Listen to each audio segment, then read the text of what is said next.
आंबा काजू बागायतदारांचं आज आंदोलन होतं आणि आंदोलन हे आपल्याला अर्धवट स्थगित केलेलं आहे। आपल्यासोबत बोलण्यासाठी स्वतः शेतकरी नेते राजू शेट्टी आहेत। आपल्याला आंदोलन हे अर्धवट थांबावं लागलं, काय सांगा? पोलिसांनी आम्हाला आंदोलन करायला परवानगी नाकारली।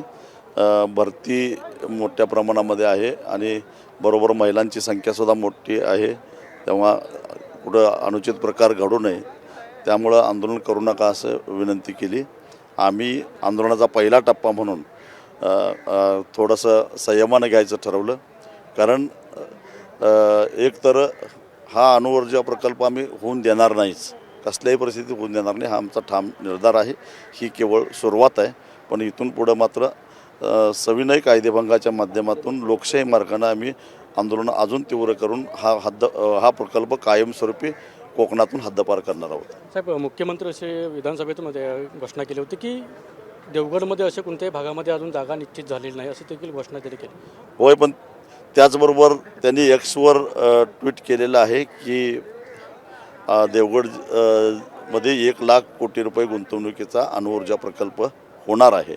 ते स्वतः सभागृहामध्ये खोटं सांगत असतील आणि सोशल मीडियावर पोस्ट करत असतील तर मग मुख्यमंत्र्यांनी खोटं बोलतात की काय ते त्यांनीच सांगावं। आता पालकमंत्री म्हणतात होणार नाही, इथले खासदार म्हणतात होणार आहे, कसल्याही परिस्थितीत होणार आहे, म्हणजे संभ्रम तयार करून लोकांना बेसावत ठेवण्याचा हा डाव आहे।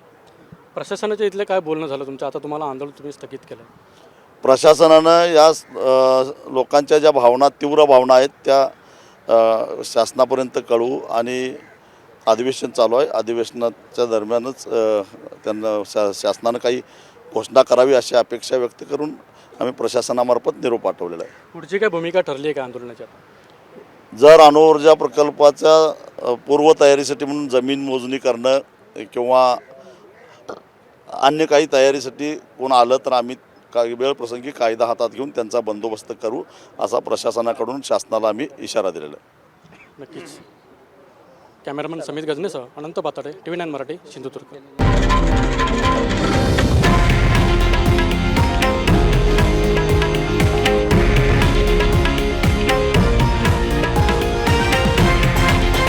हे आहे देशातील नंबर 1 न्यूज नेटवर्क आणि आपण पाहत आहात TV9 मराठी, एकमेव।